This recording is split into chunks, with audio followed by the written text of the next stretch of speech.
반갑습니다. 여러분들의 투자가 행복했으면 좋겠습니다. 캐시메이커 문서진입니다. 자, 오늘 영상은 반도체를 투자하고 계신 분들 중에서 최근에 조금 흔들리시는 분들이 있을 것 같아서 그 투심을 제가 좀 잡아드리려고, 소위 말해서 이제 멘탈을 좀 잡아드리려고 영상을 찍게 되었습니다. 일단 반도체의 단기적인 속도는 저도 명확하게 알 수는 없을 것 같아요. 여기서부터 다시 아주 빠르게 강하게 치고 올라간다, 이거는 사실 확신할 수는 없지만 장기적인 방향성에 대해서는 여전히 저는 문제가 없다고 봅니다. 그래서 단기 투자자가 아니라 반도체를 좀 장기적인 관점에서 보고 투자를 하시는 분이라면 지금 정도의 변동성에 너무 겁내하지 않으셔도 되지 않을까라고 생각합니다. 제가 왜 이렇게 생각하는지 한번 이야기 드려보도록 하겠습니다. 일단 먼저 이제 지금 현재 반도체 산업의 의구심, 양대 의구심이 두 가지잖아요. 첫 번째, 앞서 이야기됐던 미국의 대중국 규제와 관련된 부분, 이게 우리 국내 반도체의 부정적인 이슈지 않냐라는 거. 자, 또 하나, 그래서 업황이 개선이 된대? 이거 개선 안 되는 거 아니냐? 라는 거잖아요. 이 두 가지와 관련된 부분을 제가 구체적으로 한번 설명을 드려보자면, 매출에서 차지하는 비중이 AI 혹은 양자 컴퓨터와 관련된 매출이 절반 이상이 되는 기업들에 대해서 규제를 한 겁니다. 그럼 이 말은 뭐냐면 명확합니다. 그냥 공산당의 비호를 받고 공산당이 주도하는 스타트업들이죠. 그 기업에 대해서 미국 자본이 들어가면 안 되고 미국 기술을 들어가지 못하게 하는 거예요. 양자 컴퓨터 같은 경우는 가장 이 상용화를 했을 때 가장 먼저 상용화되는 게 암호 해독입니다. 해킹이에요, 해킹. 암호 해독이고, 이 암호 해독과 관련된 부분, 해킹과 관련된 부분에서는 중국이 굉장히 기술이 지금 앞서 있는 상황이죠. 그러다 보니까 양자 컴퓨터 기술도 굉장히 높아요. 그러다 보니까 미국 입장에서는 앞서도 이야기했지만 이거 안보에 굉장히 심각한 문제가 될 수 있거든요. 그러다 보니까 당연히 못하게 하는 게 맞다, 이렇게 보시면 되고, AI 역시도 동일하다고 보시면 될 것 같습니다. 그래서 중국 공산당의 비호를 받는 기업에 대한 규제인 거지 실제로 엔터프라이즈 고객들에 관련된 부분의 피해는 아닙니다. 그리고 이 AI라든지 이런 관련 부분에 있어서의 최고 엔터프라이즈 고객은 결국에는 미국의 빅테크 기업이거든요. 그러니까 그쪽이 뭔가 부러지지 않는다면 우리 국내 반도체 기업들이 아주 큰 피해를 볼까? 저는 그렇지 않다라고 보고 있습니다. 또 하나는, 오케이, 알겠어. 그래, 최첨단 칩과 관련된 부분에 있어서의 중국향 익스포저가 크지 않고, 그렇게 따지면 지금 SK 하이닉스라든지 그다음에 삼성전자 같은 경우가 지금 중국 쪽에서 어쨌든 투자를 하고 있잖아. 최첨단은 아닌다 하더라도 어쨌든 중국 시장 자체에서 30% 가까운 매출을 내고 있는데, 이거는 좀 이게 빠지는 건 굉장히 큰 피해가 아니냐라고 생각할 수도 있지만, 그러니까 미국도 규제는 함에도 불구하고 뭐는 안 해요. 미국에게 필요한 제품에 대한 규제는 하지 않습니다. 최첨단, 그러니까 아까도 했지만 군사적인 문제, 그 다음에 이런 AI라든지 이런 쪽에 대한 최첨단 반도체에 대한 부분은 규제가 되지만 미국 국민들이 소비를 함에 있어서의 문제가 되는 것들, 이런 것들에 대해서는 규제를 안 해요. 그러니까 근데 아까도 방금 이야기드린 것처럼 우리나라 SK하이닉스나 삼성전자 같은 경우는 어쨌든 중국 공장은 그쪽에 비중이 높습니다. 그러니까 이게 규제가 안 된다라면 제가 보기엔 크게 문제가 안 된다라고 보고요. 근데 그러다 보니까 이제 중요한 건 이제 중국이 마이크론을 우리가 규제를 할 거야 라고 한 거잖아요. 근데 마이크론을 규제했을 때 우리 국내 기업들 입장에서는 그렇게 큰 피해는 아니죠. 물론 이럴 수 있죠. 그렇게 되면 미국이 내심 노골적으로 말을 했잖아요. 마이크론 거 수입 못하게 하면 삼성전자나 SK하이닉스도 팔지 마 했는데, 그건 현실성으로 가능성은 없어요. 가능성이 없고, 그 다음에 마이크론에 대한 부분 역시도 마이크론도 이야기를 했잖아요. 계속 이제 중국 정부에게 우리는 팔 거야 라고 했잖아요. 미국 정부와 다르게. 그러니까 이와 관련된 문제는 제가 보기에는 크게 문제를 만들지 않을 거라고 저는 보고 있습니다. 그래서 중국향 익스포저가 높은 D램 같은 경우는 크게 문제가 되지 않는다라는 거고요. 그 다음에 이건 어찌 보면 약간 장기적으로 호재로 인식해도 된다라고 봅니다. 이게 무슨 소리냐? 우리가 지금이나 중국 규제하니까 우리나라 기업들이 피해를 보내 마네 이렇게 걱정을 하지, 실제로 우리가 불과 한 3년 전만 하더라도 무슨 걱정을 했어요. 이 걱정이 아닙니다. 뭐냐면 중국 기업들이 우리나라 기업들, 반도체 기업들 따라 붙는다라는 거예요. 그러다 보니까 옛날에 2030년 정도 되면 반도체 생산 관련 부분에 이 비중 자체도 우리가 줄어들죠. 중국이 30%까지 따라 올라가고 우리나라랑 대만이 한 25% 정도까지 또 떨어진다, 이런 식으로 이야기가 나왔잖아요. 근데 이제 이번에 미국이 중국을 규제를 함으로 인해서 이 중국이 우리나라 반도체 산업을 좀 잠식할 수 있다라는 우려감은 없어진 거예요. 보신 것처럼 중국은 지금 여기 갇혔습니다. SMIC가 10나노에서 거의 갇혔어요. 이제 우리는 3나노를 생각하고 있는 상황에서 분명히 기술 격차가 굉장히 많이 났죠. 그렇기 때문에 장기적으로 봤을 때 이번 미국의 중국 규제를 무조건 악재로 볼 필요는 없다. 오히려 장기적으로 봤을 때는 더 좋을 수도 있다. 이렇게 인식하시면 되고요. 그 다음에 이제 많은 분들이 걱정하는 건 그래서 업황은 어떻게 될 거냐라는 건데요. 기본적으로 D램은 이제 더 빠질 가격은 없어요. 그러니까 여기서 D램은 반등을 할 것입니다 라는 건 몰라도 최소한 여기서 더 밀려 내려나갈 가능성은 낮다. 진짜 거의 최바닥이 어딘지는 모르겠지만 지금 구간이 그냥 바닥권은 맞는다라는 거죠. 여기 보시면 이게 이제 D램 가격의 추입니다. 인덱스 추인데 보시는 것처럼 엄청나게 지난해부터 엄청나게 가파른 각도로 떨어지다가 최근에 이렇게 좀 누워져 있는 상태죠. 가파르게 나오다가 그리고 나서 보시면 고점 대비해서 거의 뭐 70% 가까운 하락을 했어요. D램 뭐 DDR4 같은 경우는.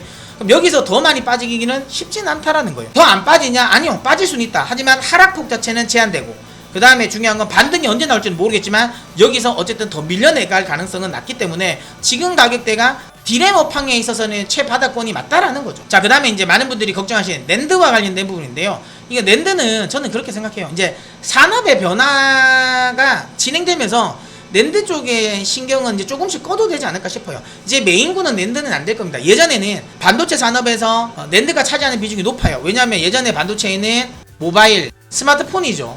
그러니까 모바일이 차지하는 비중이 높고 그 다음에 서버 쪽 비중이 굉장히 높았습니다. 이게 왜? 그리고 그죠.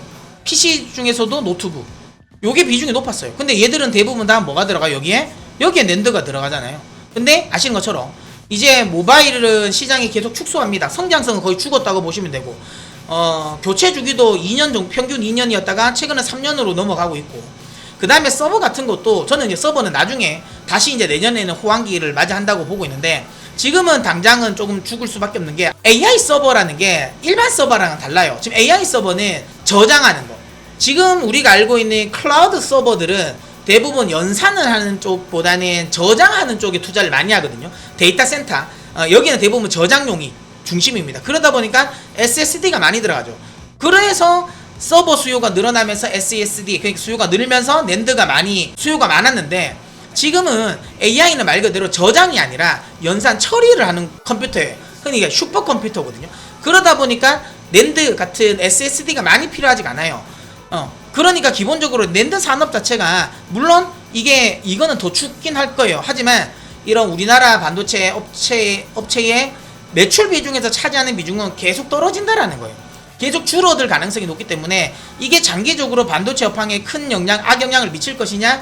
그러지는 않을 것 같다라고 하는 게 제 개인적인 생각입니다. 자, 그 다음에 이제 뭐 가장 명확한 거 HBM이라는 새로운 폼팩터가 발생을 한 거죠. 이게 뭐 거의 명확하죠. 결국에는 믹스 개선도 하고 그 다음에 이제 업황 개선에 대한 기대감 또 높일 수 있다. 이번에 3분기 실적만 보더라도 SK하이닉스 같은 경우도 적자를 많이 줄였잖아요. 어디서 줄였습니까? 대부분 DDR5 그 다음에 HBM입니다. 이거는 뭐 거의 뭐 명확하다라고 보셔야 되기 때문에 이거는 뭐 의심의 여지가 없다라는 거죠. 계속 이제 이 메모리 시장 자체는 HBM으로 넘어간다라고 보시면 되고요. 그 다음에 이제 그런 건 있습니다. 제가 이제 늘 말씀드리는 것 중에 반도체가 사이클 산업이고 그러다 보니까 멀티플을 많이 못 받는 건 맞습니다. 그거는 분명히 맞는데 중요한 건 뭐냐면 예전과는 좀 다르다. 왜? 예전에는 D램이 주연이 아니었어요. 뭐 물론 뭐 지금 또 뭐 D램이 주연이냐 하면 그렇진 않지만 주요 폼팩터에서 D램이 차지하는 비중이 굉장히 높아졌습니다. AI 서버는 이게 무슨 말이냐면 그 다음에 뭐 모바일이고 그 다음에 일반 서버잖아요. 그러니까 여기서 차지하는 D램의 비중, 반도체가 들어가는 제조 원가에서 차지하는 반도체 비중, 그 중에서 D램이 차지하는 비중이 뭐 사실 요 PC 같은 경우는 30도 안 되죠. 모바일 역시도 한 20% 정도밖에 안 되고 서버 역시도 조금 더 높아지긴 했지만 그럼에도 불구하고 한 35 정도밖에 안 되잖아요. 그런데 지금 AI 서버 같은 경우는 어떻게 됐어요? 물론 칩 하나하나 단가는 당연히 CPU, GPU가 훨씬 더 높죠. 하지만 워낙 DDR5 그 다음에 HBM이 들어가는 양이 많아요. 그러면서 오히려 역전을 했죠. 그러니까 GPU랑 그 다음에 CPU의 제조 원가보다도 이제는 HBM이 더 높아요. 즉 지금까지의 폼팩터에서는 비주류였다면 메모리 반도체가 이제 AI 서버라는 폼팩터에서는 주류로 부상했다라는 거예요. 그러면 이전에 줬던 멀티플은 더 높여야죠. 그게 저는 정상이라고 보고 있습니다. 그래서 이런 HBM이라는 새로운 폼팩터가 생겼다라는 거, 이건 역시도 장기적인 성장성에 지장이 없다라는 걸 말해 줄 수 있다라고 보시면 되고요. 그 다음에 반도체 사이클 역시 길어졌습니다. 그러니까 이게 뭐냐면 많은 분들이 의심하는 거죠. 반도체 사이클이 지금이 고점이 아닐까라고 걱정하시는 분도 계시지만 앞서 이야기 드린 것처럼 이 AI 시장 자체가 이제 개화를 했어요. 그렇기 때문에 여기서 이제 뭐 단기 고점이다 라고 말할 수는 있지만 장기적인 성장성이 이제 사이클이 꺾이는 하강 사이클로 꺾인다? 이거는 말이 안 된다라고 보시면 되고요. 그 다음에 이제 많은 분들이 이렇게 이야기를 하죠. 아, 그러면 업황이 개선되고 나서 사면 안 되냐라고 말씀을 하시는 분들도 계시지만, 이거는 진짜 주식 모르는 사람들이 하는 말인 거죠. 왜냐면 여러분들도 주식을 해보셔서 아시겠지만 이거 확인하고 사면 주가는 어디에 가 있어요? 이미 여기에 가 있어요. 여기. 물론 이게 고점은 아니겠죠. 업황을 확인하고 가도 조금은 더 올라가겠지만 여기서 올라온 업사이드가 그렇게 크지 않아요. 항상 주식이라는 건 불확실할 때 이런 변동성을 견디고 버텨야지 크게 먹을 수 있는 거지, 그 불확실성이라는 리스크를 내가 감수하지 않으면 먹을 수 있는 건 그만큼 없어요. 그렇기 때문에 다시 한번 말씀드리지만 오히려 내가 이 반도체 산업에서 크게 내가 어느 정도 업사이드를 보고 있다라고 하면 지금이 맞다라고 말씀을 드리도록 하겠고요. 그리고 반도체 산업을 투자를 할 때가 항상 그거죠. 반도체는 어때요?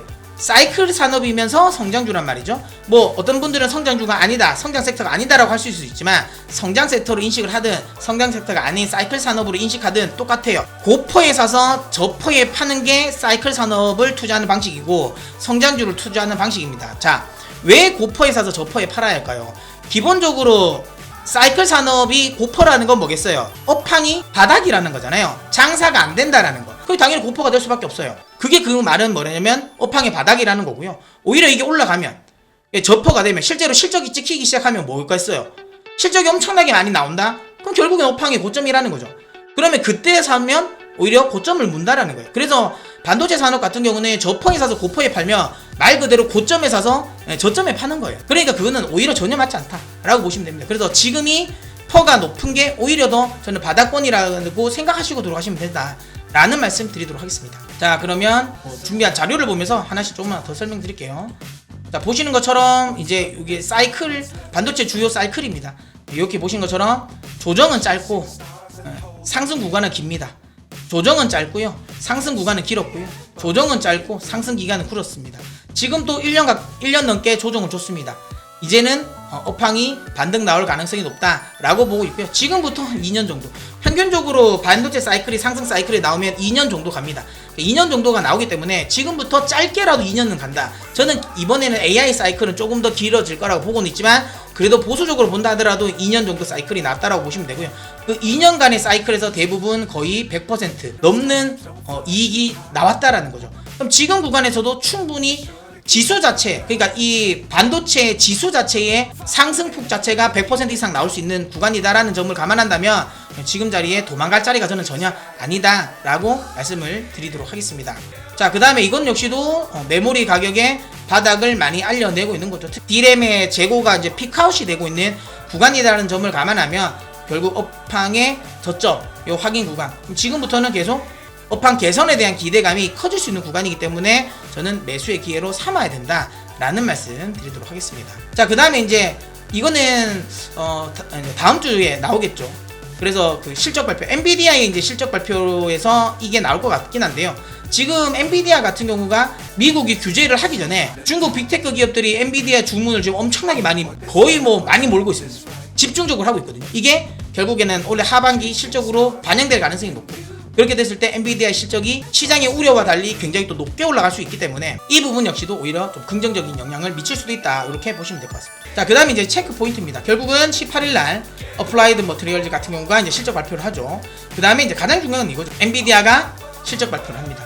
엔비디아 실적에서 만약에 3분기 가이던스를 하향 조정하면 반도체의 조정 기간은 조금 더 길어질 것 같고요. 만약에 이 23일 컨콜에서 3분기 가이던스를 상향 조정하면 그러면 또 한번 반도체는 가파르게 뛰어오를 가능성이 높겠죠. 그래서 이쪽 부분, 엔비디아 실적과 관련된 부분 좀 체크해야 된다라고 보시면 되고, 자, 그러면 우리가 이제 많은 분들이 궁금해하실, 그럼 투자의 순서는 어떻게 되냐? 그래서 뭐부터 투자를 해야 되겠냐? 어느 쪽부터 수혜를 볼 것이냐? 반도체 업황이 개선되면 제가 이제 순서를 나눠드렸는데, 일단 기본적으로 장비주부터 내가 투자를 한다면 일단 가장 먼저 수혜가 되는 건 후공정입니다. 왜냐하면 지금 TSMC도 그렇고 그 다음에 삼성전자도 그렇고 대부분의 반도체 업체들 같은 경우는 지금 전공정 쪽에 투자는 많이 안 합니다. 특히 EUV 투자도 엄청나게 많이 안 해요. 전공정 투자의 핵심은 EUV였잖아요. 근데 아시는 것처럼 TSMC, 삼성전자 지금 EUV 이번에 ASML한테 수주를 안 해오잖아요. ASML은 실적에서도 나타났지만 EUV 장비 수출은 좀 둔화됐고 오히려 그걸 이제 DUV 쪽으로 메꿨잖아요. 그런 것처럼 이런 전공정 쪽에 대한 투자는 좀 많이 지금 줄어든다라고 보시면 되고요. 그에 반해서 후공정은 엄청나게 많은 투자를 하고 있죠. 그러다 보니까 후공정 업체 쪽의 장비주들, 뭐 대표적으로 한미반도체가 후공정 쪽으로 되겠죠. TSV와 관련된 뭐 본더 같은 것들. 그래서 장비주를 하실 거면 일단 후공정부터 하시고요. 자, 그 다음에 식각이랑 세정공정에 관련된 장비주를 하시는 게 맞습니다. 이게 뭐냐면 이것도 이제 ACBM의 수혜가 되죠. 왜냐하면 예전에는 이 식각과 세정 같은 경우는 전공정에서만 적용이 됐다면 최근에는 이 TSV 때문에 후공정에도 식각 세정 공정이 들어가게 됐죠.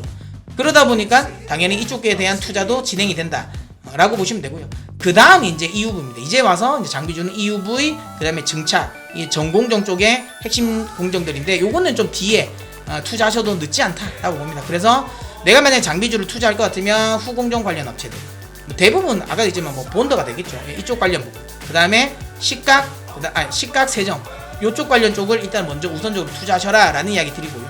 그 다음에 내가 소재 부품주를 한다, 관심이 있다라고 하시면 제일 우선적으로 할 건 기판입니다. 기판이 제일 명확해요. 왜냐면 이거는 아까도 말씀드린 것처럼 재고 조정이 있음에도 불구하고 HBM이라든지 DDR5는 계속 지금 잘 나가고 있거든요.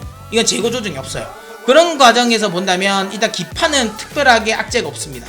기판 쪽엔 수요가 늘어날 가능성이 높아요. 계속 업황을 타고 올라갈 가능성이 높기 때문에 가장 민감도가 높습니다. 그래서 기판 쪽을 일단 가장 먼저 투자를 하셔라 라는 이야기 드리고요. 그리고는 이제 DDR5에만 들어가는 특수한 부품들 있지 않습니까? 그쪽 관련 부분에 투자가 되어 있는 애들을 해라 라는 것.